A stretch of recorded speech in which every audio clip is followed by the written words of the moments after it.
Let's talk to Marc Ostwald, who's the Chief Economist and Global Strategist at ATM Investor Services. Great to see you, as always, Marc. So it seems that the market's mood remains quite cautious. Market's mood is naturally cautious. I think it's not just a question of the Federal Reserve, but also the ECB was extraordinarily hawkish and has drummed the message home again today. They don't know where interest rates are going to end up, but it's going to be higher than where markets thought they were going to go.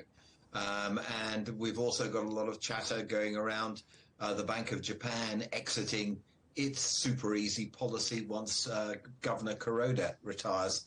So the message there really is all the major central banks really seem to be unrelenting in this hawkish pressure. And it's very difficult, given an uncertain outlook, to really be fighting the Fed, fighting the ECB, even fighting the BOJ in the long run.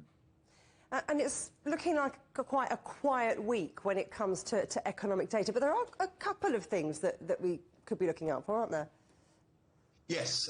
Most importantly, probably at the end of the week, the PCE deflators in the US. This is the Federal Reserve's preferred measure of inflation. They are expected to come down to 5.7, 5.6 and 4.7 respectively on the core measure. That's still a very long way away. And I think the big tussle here that markets have is they need to always remember that if the inflation rates went down towards 3%, that's not really good enough for any of these central banks who all have a target around 2%. It doesn't matter whether it's an average or not. And it may be the case that with inflation, the inflation that we have, A, we're going to have food price pressures next year. B, in terms of the euro area, people need to remember that if the energy prices start coming down, so will the government subsidies. So the benefits to consumers and the benefits in terms of inflation indices is going to be actually quite minimal.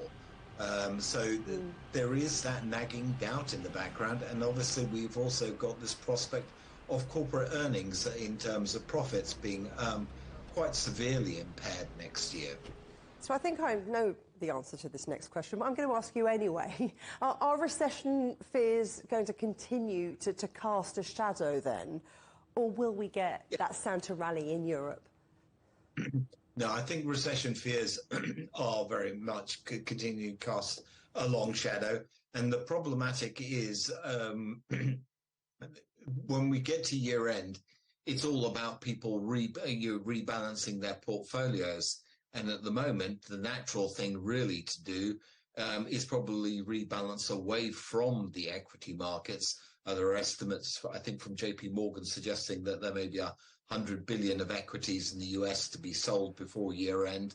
That's not a huge amount in the bigger scheme of things, but it just creates that imbalance that's likely to sit like a very wet blanket on top of these equity markets. Well, Marc Ostwald, wet blanket or not, thank you very much. My pleasure.